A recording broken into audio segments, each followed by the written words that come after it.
A wise Garfield once said, "Eat every meal as though it were your last." Today on the Manspace.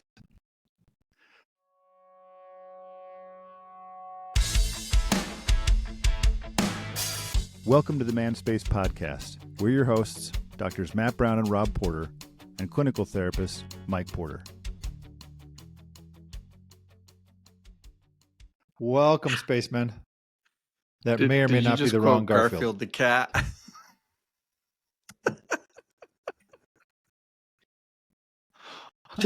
Maybe.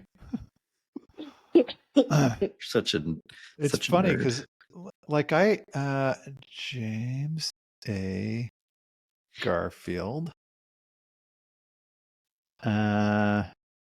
Spacemen, today on the episode, we're covering our book, which I freaking love. And I wrote down multiple notes about why this will be valuable for men.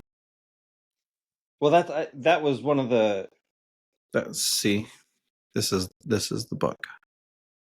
Wait, did you just hold it up? I can't. Oh, yeah. Yes. That's the book. Yeah. It's, how thick was it? I mean, it's only like 300 pages, maybe. I was going to say, I think it's, the epilogue ends on page 301. And there's multiple pages of pictures, so it's probably closer to like 285. And it's for being nonfiction.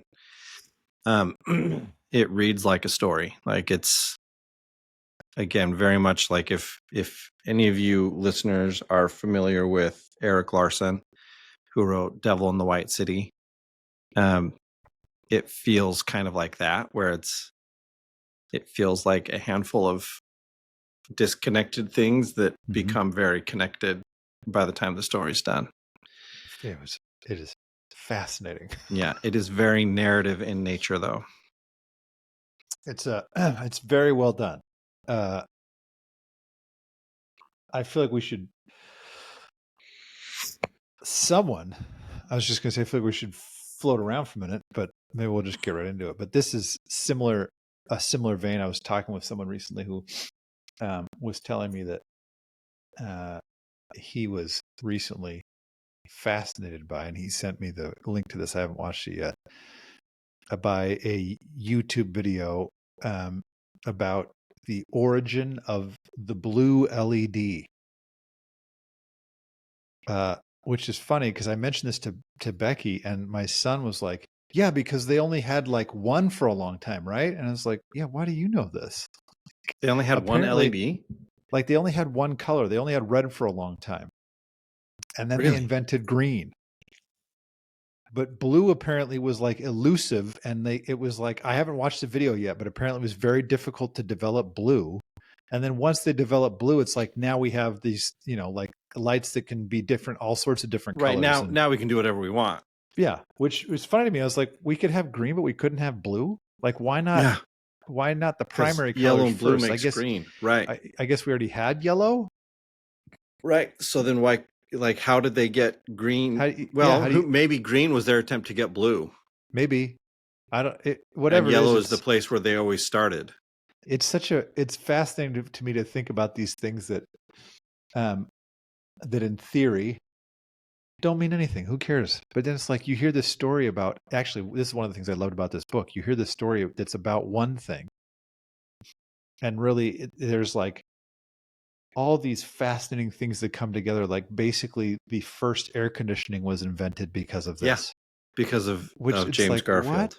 And how different things would have played out if we would have just listened to Lister about antisepsis. And well, not even like, to me, I think okay. Well, we'll get into that. Yeah, because there was to me, I think that was one of the things I found frustrating was, I think there were like 50 different ways this could have turned out differently. I know. It's fascinating. Except for that dumb guy. I know. Well, we'll get into that. I know. So let's just start into this a little bit, because I have read a number of these kind of history books that read very excitingly or very narrative. So like the Devil in the White City, or there's one about the Lusitania crossing. There's one about it's called in the Garden of the Beast. Oh, the It's Nazi one. Yeah, it's about family who was there in Yeah. like before World War II, before it Yeah, I started. haven't read that one yet, but I very saw it good. and I was like, oh, I got to read that one. I think they're making. I think that they made a movie out of that. Yeah, I think they're going to. I don't think I realized at the time that was an Erik Larson. Yeah. Book. And then there's lots that I like this that are it makes history much more fascinating the way they write it. One of my favorites too is it's very long and even it's such a weird slow topic, but it's so good. Is In the Kingdom of the Ice, about the race to the North Pole. One. Yeah. I think you've talked about that one. Yeah, it's fascinating. But so there's lots of books like this. There's some that are a little slower. I read one called River of Doubt, which is about Roosevelt trying to go into the Amazon and I think I can't remember now. It's like they were trying to get like go into undiscovered, uncharted. Yes, thank you. Territory. And actually, I think they were trying to get all the way down the Amazon. But this river that ended up being called the Roosevelt River, it was a different river that no one had been on. And the stuff that you read about is like, what? Like these parasites that will travel up through your urine stream. What? Into your penis. And then it's from like your urine? The only option is to quickly cut that off. And so there's a story about some guy who it's like, don't pee in the river. But this guy's like, I wasn't. I was standing outside the river and peeing into it, and it swam up. It's incredible. Anyway. So, well, I will say for those of you that like, because to me, when I think of nonfiction writing that is very good and kind of narrative-ish, I tend to think of McCullough. Yeah. 1776, like in particular, reads a little more narratively. Yeah. But not quite like these ones. Yeah, like these ones, and Erik Larson does the same thing. You will often forget that you're reading. Yeah, the goal I think a nonfiction book. Yeah, because the goal isn't to necessarily give you all the details of a man's life. Right. Like when you read Cherno's Hamilton book or the Washington book, it's like those are dense, thick. I'm getting everything there is to know about this guy. These are like, let us tell you the story of this thing that happened, and we're going to give you the details you need to know. And there's stuff that they're probably going to leave out because it's not. You don't have to know this, but the fact that they wove together these different narratives, here's the narratives they weave together. They start off kind of talking about, well, I guess they talk about Gatot. They start with the Lister stuff, right? I think they actually start on the prologue boat. is Gatot on the boat. Yeah. So there's a, just so that you know, listeners who haven't read this book, you should go read it. But this is about James A. Garfield being assassinated. He was assassinated. He was shot on July 2nd, 1881 by Charles Gatot, who is he'd been president. He'd been president for only since March. 3 months. Yeah. His inauguration was March 4th. Yeah. We used to have inauguration in March and not in January. Yeah. So he'd shot by Gatot basically because Gatot had delusions of grandeur, and thought for sure that he's going to get appointed to some position, because it used to be that you got appointed because you were buddies with the president. You know, like there was no merit in it. And he doesn't. He gets upset and shoots Garfield. Well, it's what? It's a little more complicated than that. It is more complicated, but for the sake of brevity, okay. He shoots Garfield, excuse me, in the back, and I guess a spoiler alert. It turns out Garfield would have been fine if they just would have left the ball lodged where it was, but they didn't, and this was I guess good medical attention. Yeah. And that was one of the things that stood out to me was the number of like doctors and things that were like, no, this kind of injury happened frequently during like the Civil War. These dudes are and still lots walking of around those people. Yeah. Like went on and continued to live and be fine. Right. And even they found, once the autopsy was completed, that his body had basically like sealed the bullet off. So it literally could not do any more damage to him. Yeah. What turns out, and this is, again, it's still worth, I mean, if we tell you what happens, it's fine. You can read it yourself in history. You should still read it because of the things that come from this book. But what's interesting is basically he didn't really die from that. He died because doctors, like one doctor in particular, but multiple, they'd stick their finger into the hole to try to find the bullet.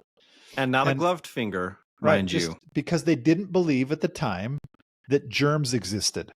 Yeah. Now, pus coming out was a really good thing. Look at all that pus. Sign. That's good, healthy pus. And it was at the time, because the way the story's woven together is that you hear about basically, I can't remember the Lister's first name. I want to call him Charles too, but it's probably not Charles. But Lister, the guy who Listerine's going to be named after eventually, but he's the guy who basically developed antiseptic surgery, basically treating things with carbolic acid before you do anything so that it's clean, because he believed germs were killing people, and he was finding amazing results. No one's getting gangrene. No one's dying in his office. And he's European. Right. So this is all happening in Europe. And even in like within England, they talked about like, no, they were pretty skeptical. Right. And so it's not like that was one of the things that I found so frustrating, is I was like, oh my gosh, what idiots. And I had to remind myself, no, we have knowledge they simply didn't have. Well, and that's what's funny about that book another book that I read, the But What If We're Wrong book. Where it's like, hey, what things will we look back in 50 years and say, what a bunch of idiots? Yeah. That it's like even 15 years after this happened, they look back and said, dude, we could have saved this guy's life if we just would have done this, or this. Yeah. But 15 years before, they believed that germs did not exist. It was not a thing. Yeah. They actually prided themselves on, this is my surgery stick, this thing that I walk in and I come straight in off the street and I start performing surgery. And it's almost like I don't wash. And I'm gonna put on the same coat that I used for the 15 other surgeries. Right. So you're just contaminating, and it's not everything been cleaned. Everywhere. Right. So it's just it's unbelievable to think now where we are. But that's what we call presentism. We take our view of things and we cast it back onto history and say they were idiots. It's like, well, you only know what you know now. Yeah. So they talk about Lister and how he's basically kind of laughed out of these conventions where it's like, no, dude, that's stupid. There's no such thing as germs and blah, blah, blah. Then they also mention Alexander Graham Bell, that he's at this convention to display the invention of the telephone, that basically he missed his window, except the president of Argentina? Bolivia. That he's like, well, hey, what is this? Yeah. So everyone has to follow. Like Bell knows him, I think. Yeah, it's something like that. And so there's some kind of personal connection. So Bell kind of gets him to come up. He makes all the knowing judges full go well up and that listen. everyone else is going to have to come with him. And then he explodes into and then there's all these lawsuits that we're trying to take his stuff. Right. But he comes into play later because his development of the telephone leads into his development of basically a machine he invents to find a metal detector, basically. Yeah, it's a metal detector. Yeah. But we'll do it through magnetic skin. fields. Yeah. And he can do it through skin, and it worked great, except a balance inductor, I think they called it. Except he can't find the ball on President Garfield, which we'll get to. Which again, I know, dude. so angry every time. Every time I hate that guy. This will lead us into, I think, the conversations that I want to have, because I wrote down a few different things of like, this is how I hope that spacemen will listen to books like this. Because I mentioned in a previous, when we mentioned this book, I think history is so vital in understanding what I'm doing as a man and what I will do going forward. Not just like broad history like this that we're reading, but our history of like, do I understand the people who came before me in my family? Because that informs what I do and why I do it, even when we think it doesn't. But it also can help put perspective on like the times we live in, to say, hey, wait a second. We've been through this before. There's some guy on like Instagram who will come on and say, "You're not living in unprecedented times." It's like someone has gone through this, someone has gone through this. This has happened before. This is, Yeah. it's like, yeah, it all has. We've never experienced it. So for us, it is It unprecedented. is unprecedented. And then it causes us to freak out. And it's like saying, well, hold on.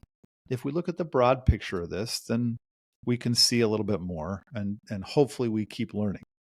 But I do think there's story. I actually wrote down a couple notes from each of these characters of things where it's like I could identify even with Charles Gatot, who's delusional and crazy. So to get to this last part about why really Garfield dies, they keep poking their finger into his back to try to find the bullet. When they did his autopsy, the bullet was actually on the other side of his body, not on the. He was shot on the right side, but it passed through the left. There was actually at least doctor. one physician the day of who said, "No, I think it's on the other side," right? And they dismissed him, right? And they said later that like it was, he traced it like almost exactly when they actually did the autopsy, that like he was totally right. Like he was freakishly accurate. And then there's this problem that what happens essentially is Garfield has his own private doctor who's been working with him for 5 years or whatever it is. But everyone can kind of see an opportunity, and one guy in particular, that this is my chance to like, and I'm assigning some motivation here, but this is my chance to be the guy who saves the president. Well, the author assigns motivation. Like that's to me, true. I don't think that's you. I think the author, although at a minimum, implies that. Yeah, you actually read it. I don't know. Sometimes maybe the author is actually, maybe some of the things that I thought were implication, they were pulled straight out of quotes, because a lot of times that's what these are. It's like that's a direct quote that they said. They are, but you can still take a quote and twist it. Yeah, that's not hard. What are you talking about? So the idea, though, is this guy Bliss, Dr. whatever, I don't remember his first name, but he essentially just kind of weasels his way in and tells everybody that, he tells everybody basically, Garfield and his wife both want me. Everyone else is excused. No one else can. And even Garfield's doctor comes and says, let me in there. And he says, no, they don't want you anymore. They want me. Which Garfield never said. No, and his wife Lucretia, because he calls her Crete. Because it's the what? Ben Folds. Lucretia walks into a room because she does. It's not the same room. Oh yeah. Everyone who is fired.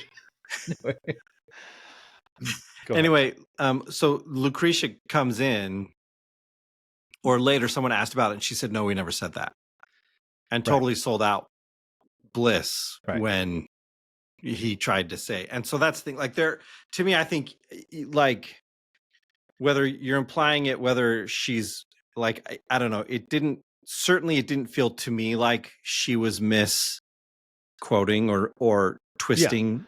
Like, no, to I don't me, think that's the intention. No, it felt legitimate. Like this guy really was. But the reason I was like, hold on.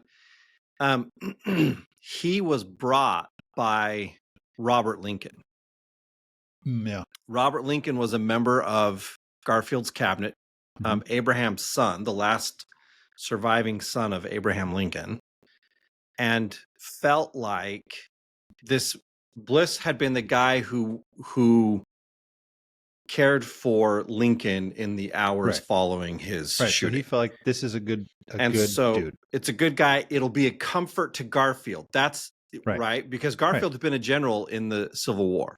Right. And so in his mind, this will be a comfort to Garfield. That's why he brought him. Right. So it's not necessarily that the guy weaseled his way in. Well, he didn't. He was invited in, although he did, like everything else you said, I think is exactly accurate. Yes, like, that once is he true. was in, he started dismissing. He started thinking, no, if I need to take control. Right. And I will say, I don't think I can imagine too that it's a man trying to be decisive. Yeah. And say, look, something has to happen. I'm going to be the guy to do this. I was asked to come in. I'm going to do this. And so he just did it. Even lessening his like own desire for political gain or professional. Well, or you could argue that it was very much for professional gain. You could, but I like to always, if I can, give some benefit of the doubt. Yeah. Although at the end of the book, there is the implication that he basically asked to be paid something roughly the equivalent of $500,000, and they offered him a little more than $500,000. They offered him much less, and he was insulted and about didn't even take it. About a fourth of that. Yeah, they offered him a fourth of that. Yeah, which a fourth of $500,000 is still $125,000 for roughly 3 months of work. For 3 months of work, right? So, but in the end, it turns out that really, as I'm saying, like as you look at all this, Garfield died because of really kind of medical, we'll say misunderstanding, lack of knowledge, maybe some neglect and or ulterior motives and incompetence. Yeah. And he was shot and assassinated by Gatot, who then is also hanged. Still kind of believing for a long time that the new president, President Arthur, would come and essentially, rescue him from jail because you made me president, and now because he's got delusions. As a side note, too, I think it's fascinating. Did you catch that they said Lincoln's son is the only person who has been present, who was with 3 different presidents when they were shot and assassinated? Yeah. His dad, Garfield, and I forgot that. McKinley. Yeah, in 1901. Yeah, which is just you'd have to think I am cursed. Like, right. Don't be around me if you're president. Don't be around me. You're going to end up getting shot. All right. So, go ahead. Well, I don't know. I'm curious about Gatot. I don't want to, like, if you have somewhere you were trying to go. No, go for it. Go. I mean, I have some notes that I put down of like questions, because I think this is not a self-help book, but I genuinely believe you can find, if you're trying to improve yourself, you can find lessons everywhere. You don't have to read a self-help book to get the lessons. Yeah. But go ahead. Yeah, I'm a big believer in like I think it was Roosevelt's quote, "Those that do not learn from the past are doomed to repeat it." Uh-huh. I think that's one of the truest statements that's ever been made. And I always laugh when people are like, "Well, it's just a novel." And I'm like, if you can't get something from this, you're missing the point. Right. But still, there's even a novel that's made up. We weave in some political ideas. Yeah, one of the most meaningful, like for me personally, one of the most meaningful books was is the book The Legend of Bagger Vance by Stephen Pressfield. Mm-hmm. It's not like, I don't know that it was ever a bestseller. I don't know that it was anything, but the way it was written, the way like the themes of it just really kind of connected to who I was. And I think, it's just a novel, but it had a significant impact on how I view the world around me. So I agree. Like, I think if you can't see it, you're just not looking, which is fine. I don't think you have, I think it's fine to read a book and to read a book just for the entertainment of it. Mm-hmm. Sure. Agreed. But don't undervalue something just because it's a novel. No. So with Gatot, like the one thing at one point, he basically says during his case, "Hey, look, he was alive after I shot him." And people on that day, and there were many on that day, the initial assessment was, he'll be fine. Yeah. Like, this is not a significant wound. He'll be just fine. Mm-hmm.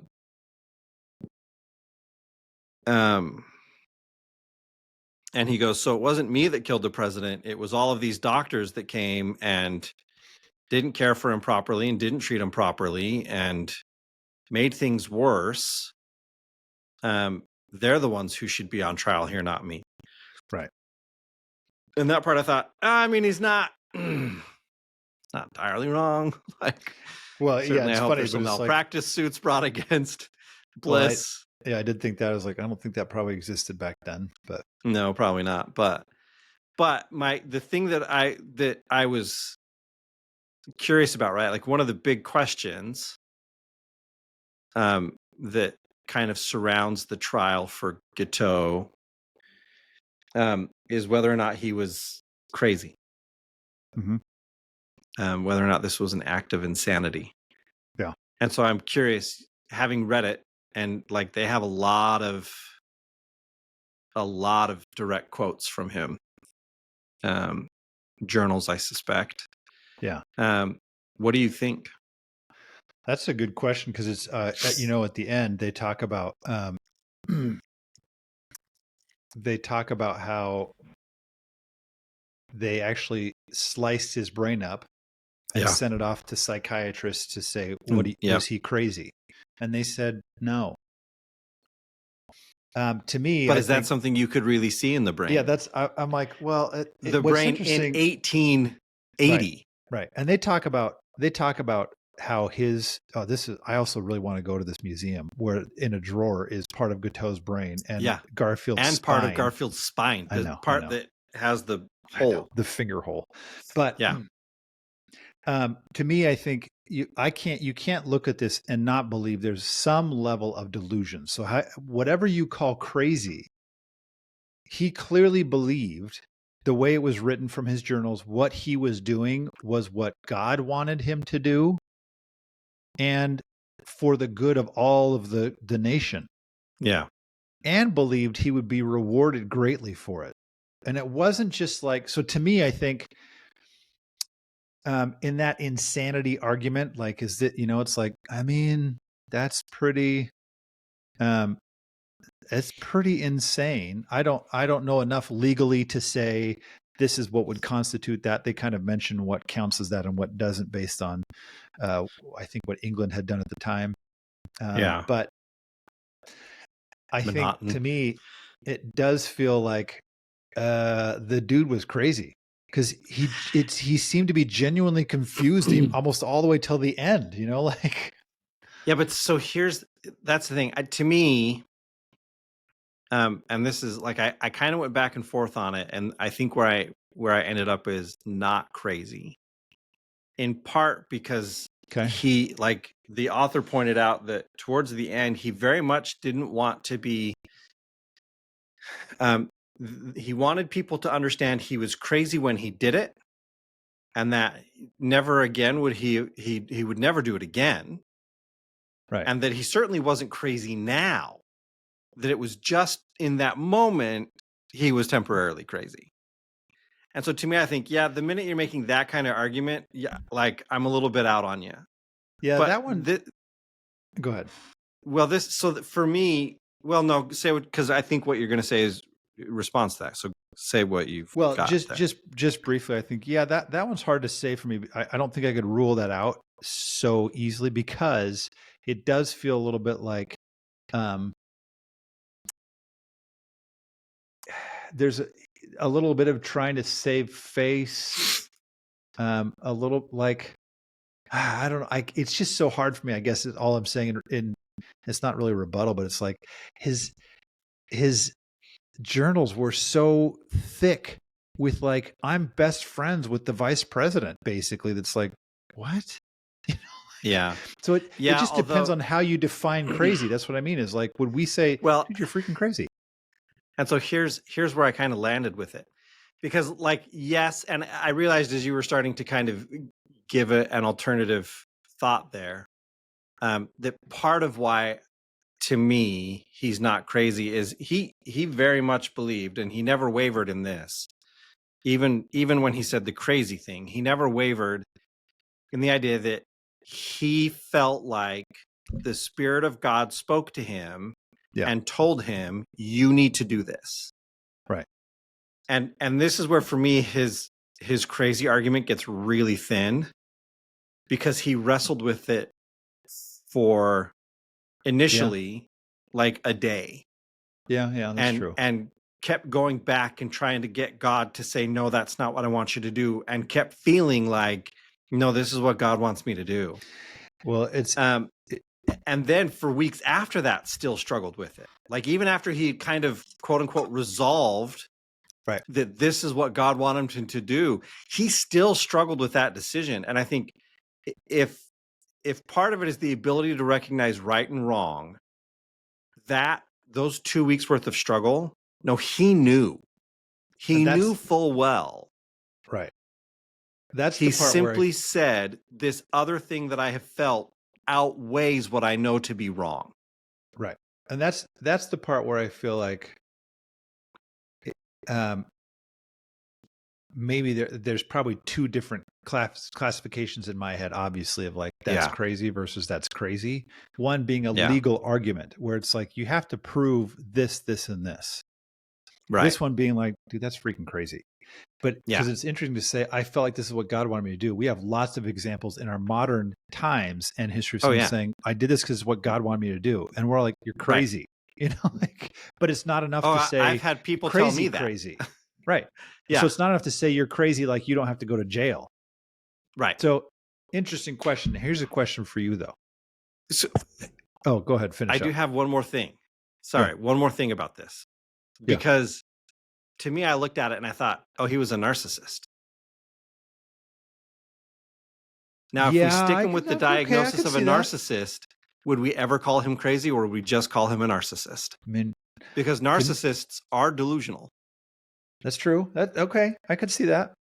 And so I think if this dude's a narcissist, no one even questions the insanity thing. It's just a narcissist now. It's interesting to me though, because there's enough in the way his tone to me seems off from a narcissist.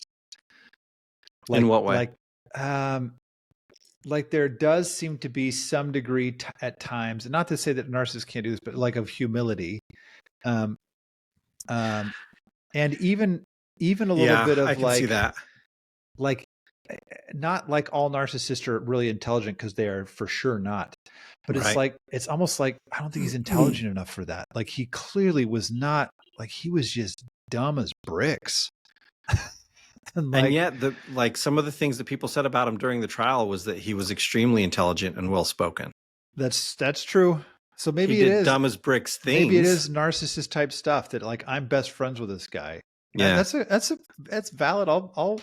We ran into each other once. Clearly, now we're best friends. And then he goes. He said, he doesn't have time for me today. Yeah, which was one of the things they point out, right? No.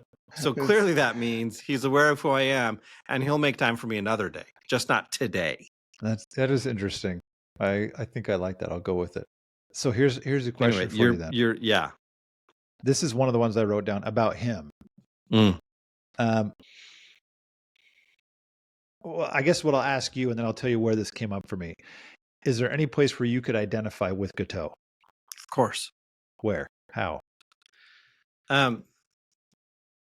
Gatot to me, in the end, like whether you call it narcissism, whether you call it crazy, delusional, whatever you want to stick with it. Right. He wanted to feel significant. He wanted to feel like his life mattered. Yeah. In some meaningful and important way. And I couldn't sit here and say I've never felt that I've never worried that I'm going to die and people are going to be like, who? Right. Like, who cares? Oh yeah. I think I saw that guy once as a therapist. I mean, he wasn't the worst. Or, some former student. Yeah, that guy was my teacher. He talked a lot about Coke. Right. And Coke so do I tend to find, I mean, I hope I do, more balance in my life than Gatot had? Yes. And certainly, like, my need is not like, I'm not going to go out and kill somebody. Right. And delude myself to thinking God's telling me to do this. Right. Or, believe that I'm besties with somebody that I've never even met. Yeah. But that kind of longing insecurity. Yeah. Well, and I've said this before, maybe not on this show. I think I've said it to you privately. My own personal belief is the level to which we want that varies person to person. Not everybody wants to be, George Clooney or Bruce Springsteen famous, but everybody wants to they want to know that their life made a difference. Nobody wants to just be here to get by. Nobody wants to just be here to, in the end, be forgotten. Right. Has to be a difference to somebody. Yeah. At least. Yeah. Yeah. And so to me, anyone who says, well, that kind of thing, I think, no, you're lying to yourself. Right. Yeah. Even if it's if just you're being, to the one person, right. Even if it's spouse. just your spouse, or even Right. if it's just like one of your children. Like, I think, no, that want to matter is, I think, a significant drive for everybody. I think that's a good one that I didn't necessarily pick up on myself. I have a few things, and actually I could tie Gatot and Bliss into the same category a little bit of things where it's like I can see that in me, or I can see that in other people. One was Gatot wanting something so badly that he told himself, this is reality, this will happen. And how many times I've caught myself like holding life or somebody else to some expectation or circumstance because I wanted it so badly, I told myself this would happen. And how even at times when I've had evidence to the contrary, like it's like saying this isn't going to happen. I'm like, but I know it will. I still believe this. And it's like, it's not going to happen, man. And I think that comes from the place that you're talking about, where it's like, it has to, so that I count, so that I'm enough, so that I'm whatever. Yeah. Bless you. Thank you. I think where I shifted on, this is a little bit different, I guess, for Dr. Bliss. It's kind of funny because when he actually brings Bell in to say, try to find this bullet, but he tells him, we're only going to look on the right side of the body. And Bell finds out later, like it was on the left. He's like, oh, my invention worked fine. He just didn't let me look in the right, would have found the right it. spot. Right. Yeah. Because he did, after this happened, after the autopsy, he went and did it on like 45 different people and found it every single time, basically. Yeah. And some that they had no idea where it was. Right. Right. Yeah. I thought, I wonder how often, and it was kind of like, I thought about this when it comes to spouses, like, we kind of pigeonhole each other. I will only see what I'm looking for and what I want to see, and I will not let you move out of that space.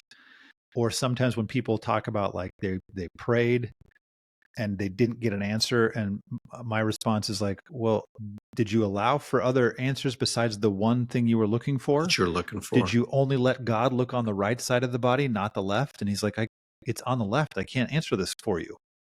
Yeah. And that's what's interesting about poor Bell, where he's like, I mean, the first time he tries it and there's that weird thing, he had to tweak his balancer. Right. Because that the battery, something was off. Yeah. He didn't plug something in, and only had it connected to half of it. But then the second time he's only allowed to look on the right side and wanted to find something, heard something there, and had 3 people confirm we can hear something there. And so it confirmed what Bliss wanted to see. And so it was like, okay, that must be the bullet then. Even though he's like, I don't think that was it. It sounds different when it's metal. Yeah, which was, to me, a super fascinating thing about, like, there's quite the contrast there between Bliss and Bell. Mm-hmm. Bell was fairly certain it was not the bullet. Right. But could find no other explanation to offer. Right. But was open to being wrong. Yeah. Right? Yeah. Bliss was not open to being wrong. Right. Only look where I want you to look so that I can say I was right all along. Yeah. It's the most hilarious thing to think, wait a second, he's got you don't want him to just check everywhere? What if it's somewhere else? Right. Well, and Bell was even worried about, well, no, this is where we think it is. So I'm afraid that I'm going to say it's something because this is where we expect it to be. Right. And so part of what Bell was trying to do was keep this whole thing open so that I don't, like you said, pigeonhole myself into this very narrow way of thinking, which, I mean, I like, to me, I think, that when I talk about reframing with clients, that's what I'm talking about. Like when you get so locked in to this is the idea and it has to be right. And for Bliss, I think, right, he had been the doctor who couldn't save Lincoln. Mm-hmm. He had, there were other challenges that he had faced, and I think, at one point they kind of hint that for him there was so much of his professional reputation on the line, Mm-hmm. that to say, oh, that statement I made weeks ago was wrong. Right.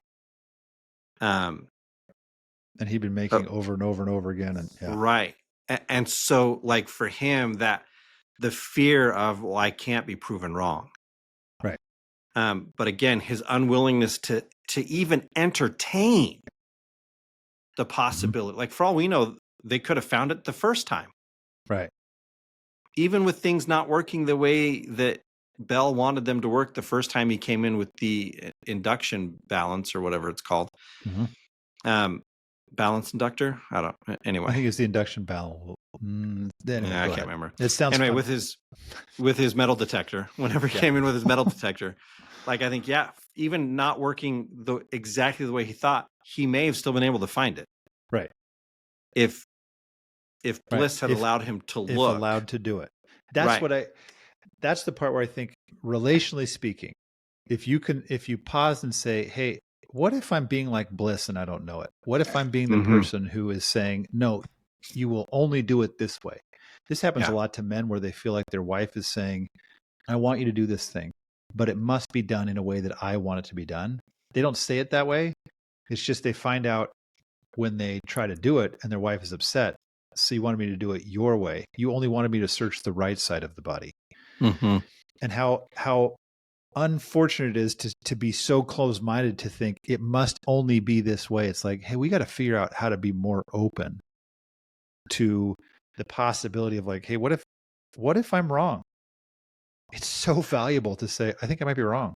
Well, and this came up today as I was talking with a couple, and it was this idea of we fall into this, like, I think the way I do things is best. Why? Because it's worked for me for a really long time. Yeah. And so I have, like, when I do things like laundry or when I do things like cleaning, I have very specific, like, it's going to look the same every single time I do it. Even to where, like, I was, talking to this couple, and I'm like, I will sweep in a pattern on the floor so that I can be sure I've swept everywhere I need to sweep. And as I started asking, my kids, or at times even Jenner, my wife, to, like, hey, can you, like, I'm trying to get other things done, can you sweep? Like, I very quickly had to be okay with, well, I've asked them to do it, I need to let them do it. Right. Is it going to look exactly like mine? No. Does that mean it's not going to be as good? No, not necessarily.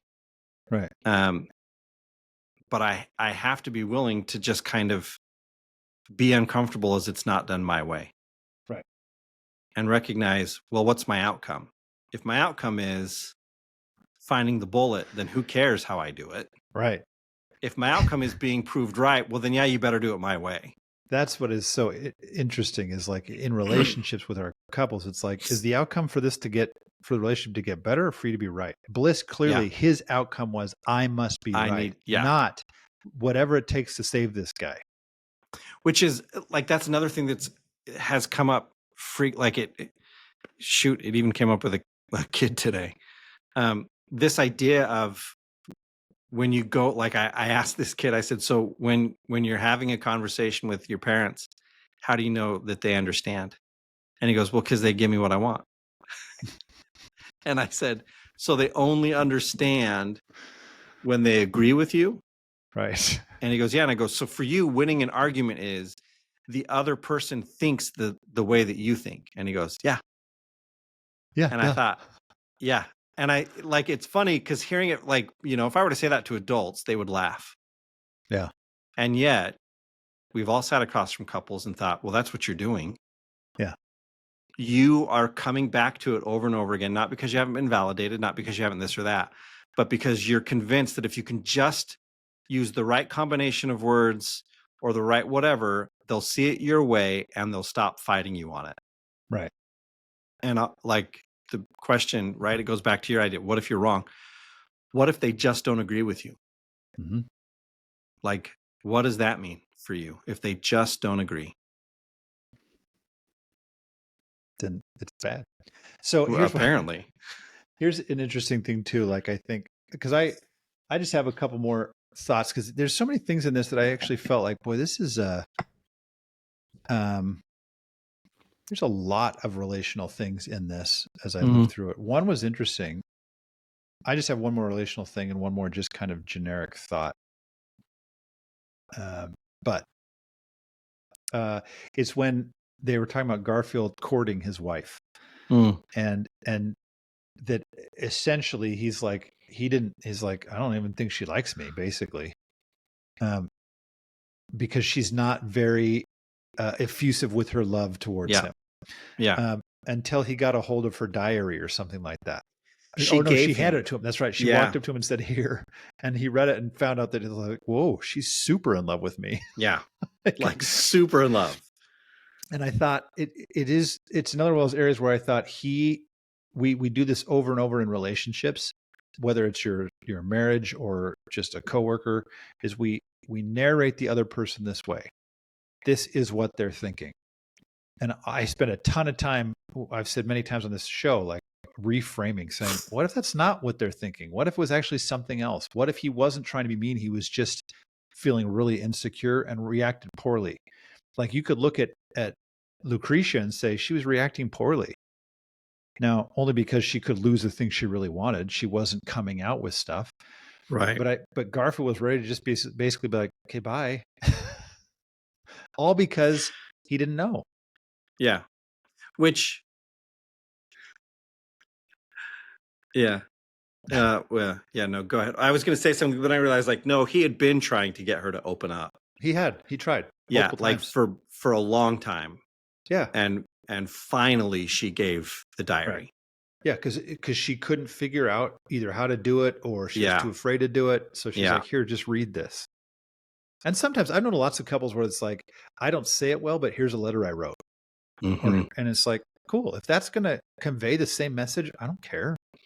I don't like when people text, because I'm like, too much gets lost, but don't fight over text. The only last thought I had was, it was interesting listening to, they reference, when they give details about anybody in these books, it's like, Garfield had lost, like a third of his body weight or something. He was 210 and then he only weighed like 160 or something. 130. And same thing with Gatot, started at 130 or something and was down from there. And I just thought, man, when you read some of these books in history, even like into the 1950s or 60s, because 70s is when we started like getting to processed food and kind of started really, 50s too, we started really hitting a stride with like how well off America was. But you read history and you look at photos and it's like, we were just more used to not having as much food. Like, we didn't eat as much. And what I thought was, it's kind of sad to me that we are a society now that thinks we can and should have whatever we want, whenever we want. And so it tweaks the way we look at relationships. It's like, well, I should have it. I want it. It's like, you just have to not have stuff sometimes. Sometimes you don't get to eat. Sometimes you don't get to have sex. Well, and that's like, to me, it's that there are trade-offs. Right. Yeah.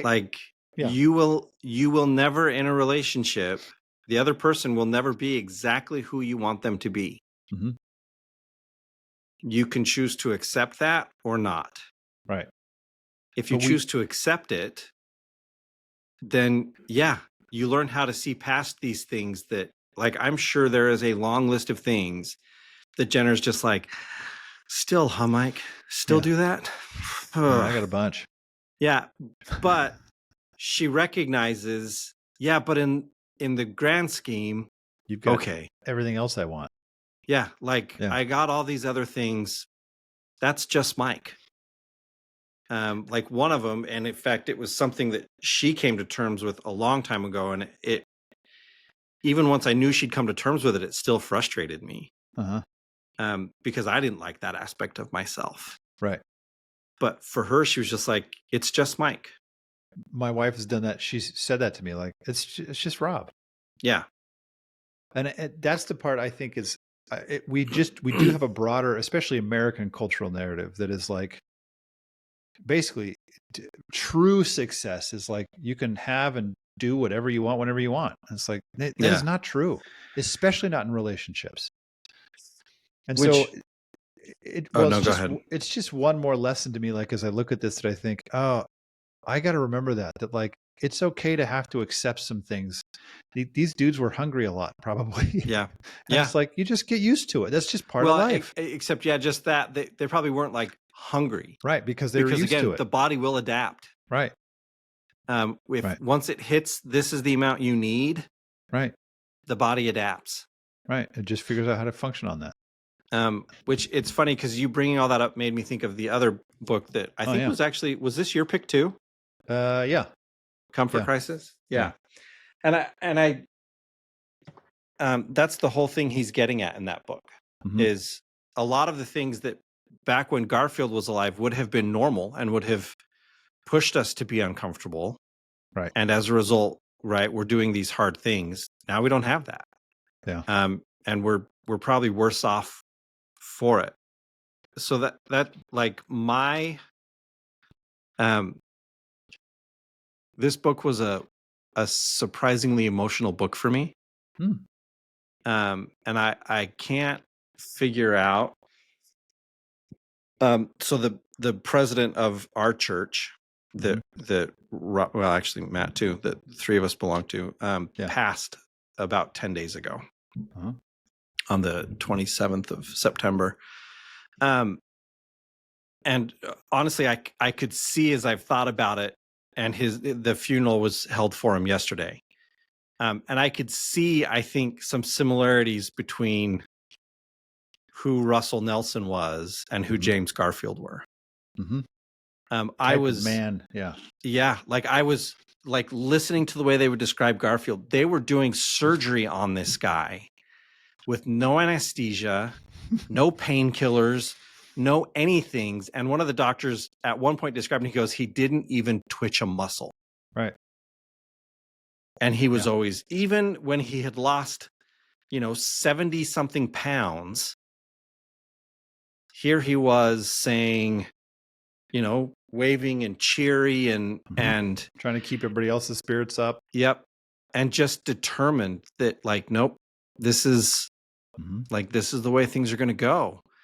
And he just had a belief in the way people worked. And it's funny because, like, I as often comes up, and like we increasingly, I feel like there's just contention everywhere. Differences in ideologies and understanding of the best way to accomplish things, and stemming from a variety of places. And I can think of a lot of people who the way that they feel to approach it is, I'm going to get up in your face and I'm going to yell and I'm going to make you uncomfortable. Like, this happened to a friend of mine the other day, where someone was upset about something and came and, like, as my friend described it, like full on yelled, like yelled is what he said. And I was like, oh, that's an interesting way to handle that situation, because doing what I do, I think, the guy's yelling, so he's already not hearing, because he's already in an emotional space where he's simply not going to hear anything that's said. Right. But he's now pushed my friend into a space where he's not going to hear either, because now he's just defensive and feeling like, well, now I have to protect myself because you're attacking me. And the number of people I've met that have said things like, well, I mean, sometimes you just gotta get up in there. And Garfield, at least the way they portray him in this book, seems to, in every aspect, say, no, you don't. Right.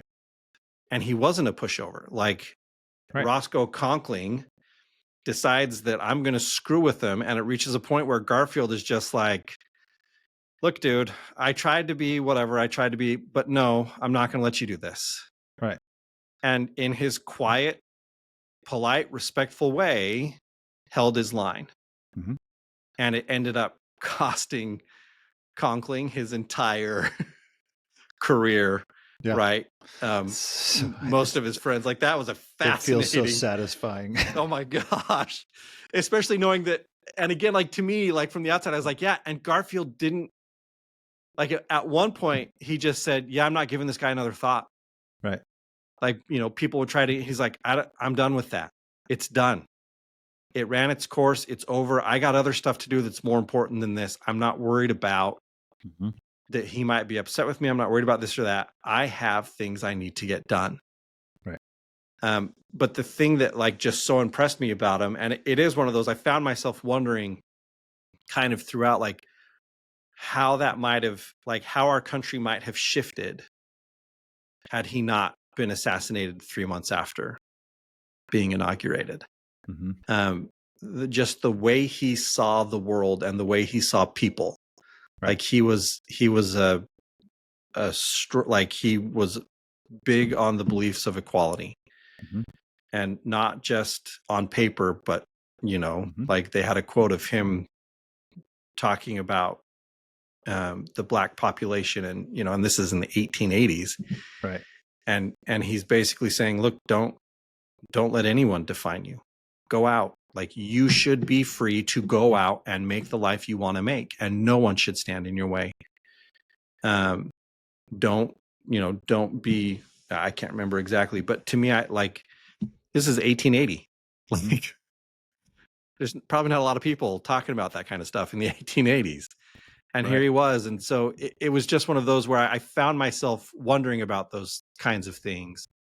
But just so impressed with how he saw things. And there seemed to be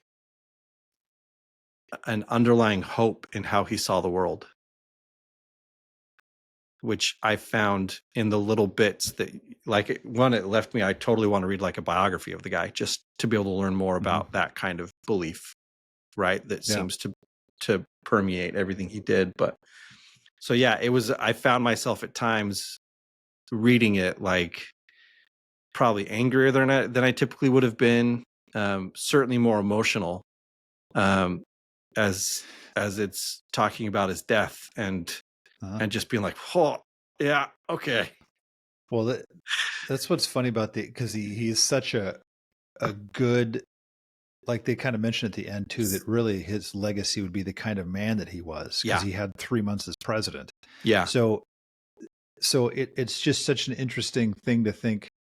That's why you get mad. It's like you get mad at Bliss for, like, don't take advantage of a really good dude, you know, like, Yeah.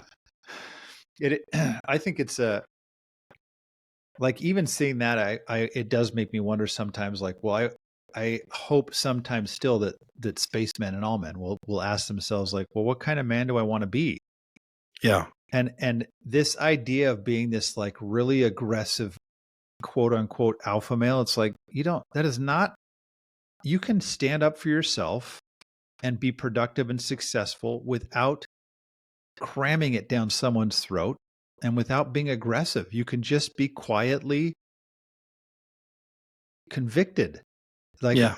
and that's and stand up for what you believe in. I think those are the kinds of, that's these questions I'm asking. It's like, can I identify with some of these guys? Yes, that's good to know. Some of the quote unquote bad guys, because I think, okay, I don't want to do that. I don't want to be the guy who's stuck pigeonholing somebody.